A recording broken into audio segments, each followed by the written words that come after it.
السلام عليكم ورحمة الله وبركاته. الحمد لله والصلاة والسلام على رسوله الأمين وعلى آله وصحبه أجمعين أما بعد. നോമ്പ് ആരോഗ്യത്തിന്, പരിശുദ്ധ റമദാൻ വ്രതത്തിന് പിന്നിൽ ശരീരശാസ്ത്രപരമായ ചില രഹസ്യങ്ങളും അടങ്ങിയിട്ടുണ്ട്. ഇസ്ലാമിലെ ആരാധനാ കർമ്മങ്ങൾ മനുഷ്യന്റെ ഭൗതിക താല്പര്യത്തെ കൂടി പരിഗണിക്കുന്നുണ്ടെന്ന് വിശുദ്ധ ഖുർആനിലെയും ഹദീസിലെയും ചില പരാമർശങ്ങൾ സൂചിപ്പിക്കുന്നുണ്ട്.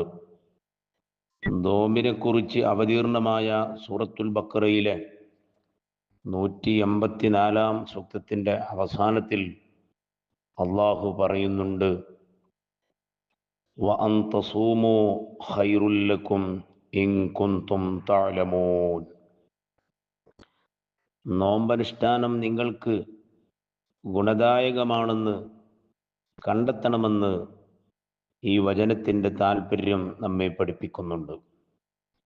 ഈ വാക്യത്തിൻ്റെ തുടക്കത്തിൽ രോഗികളെയും യാത്രക്കാരെയും മറ്റും പരാമർശിക്കുകയും അവർക്ക് മതം നിശ്ചയിക്കുന്ന വ്രതവിധികൾ സൂചിപ്പിക്കുകയും ചെയ്യുന്നുണ്ട്.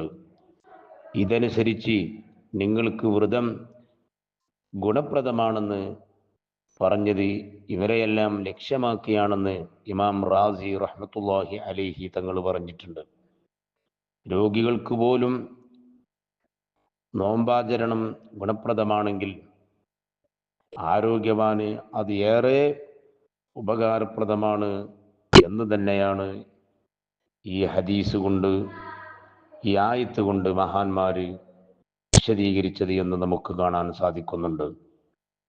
സല്ലല്ലാഹു അലൈഹി വസല്ലം തങ്ങൾ പറഞ്ഞു, സൂമോ, നിങ്ങൾ നോമ്പനുഷ്ഠിക്കണം, നിങ്ങൾ വ്രതമെടുക്കണം, എന്നിട്ട് നിങ്ങൾ തസിഹു, നിങ്ങൾ ആരോഗ്യം നേടിയെടുക്കണമെന്ന തൊബറാനിയുടെ വേറെയും ധാരാളം ഹദീസ് പണ്ഡിതന്മാർ നോമ്പിൻ്റെ ആരോഗ്യത്തിനെ കുറിച്ച് പറഞ്ഞിട്ടുണ്ട്.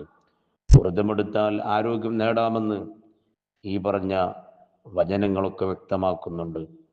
അതുകൊണ്ട് തന്നെ ശുദ്ധമായ റമദാനിൽ നമ്മൾ നോമ്പെടുക്കുമ്പോൾ ഒരു സത്യവിശ്വാസിയെ സംബന്ധിച്ചിടത്തോളം അള്ളാഹുവിൻ്റെ അടുക്കൽ, അള്ളാഹുവിലേക്ക് ഭക്തിസാന്ദ്രമായി അവനക്ക് അടുക്കാനും അതിനു പുറമെ അവൻ്റെ ആരോഗ്യ സംരക്ഷണത്തിന് ഏറ്റവും നല്ല ഒരു കർമ്മം കൂടിയാണ് നോമ്പ് എന്ന് ഈ പറഞ്ഞ ഹദീസുകളിൽ നിന്ന്, ആയത്തുകളിൽ നിന്ന് നമുക്ക് അത് മനസ്സിലാക്കിയെടുക്കാൻ സാധിക്കും. അപ്പോൾ ധാരാളം പഠനങ്ങൾ നോമ്പിൻ്റെ കാര്യത്തിൽ നടന്നിട്ടുണ്ട്. അതുകൊണ്ട് വ്രതാചരണത്തിൻ്റെ ഭൗതികമാനം വിശകലനം ചെയ്യുന്ന ഗവേഷണങ്ങൾ ധാരാളം നടന്നിട്ടുണ്ട്.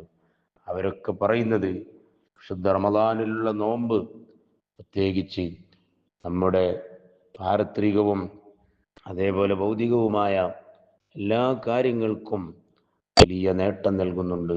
അല്ലാഹു സുബ്ഹാനഹു വ തആല നോമ്പിലൂടെ നമുക്ക് ഭൗതികവും അഭൗതികവുമായ നല്ല നേട്ടങ്ങൾ നൽകി ആരോഗ്യം നിലനിർത്താനുള്ള നല്ല ഒരു അമലായി അള്ളാഹു നമ്മളിൽ നിന്ന് ഖബൂൽ ചെയ്യുമാറാവട്ടെ. അസ്സലാമു അലൈക്കും വറഹ്മത്തുള്ളാഹി വബറകാതുഹു.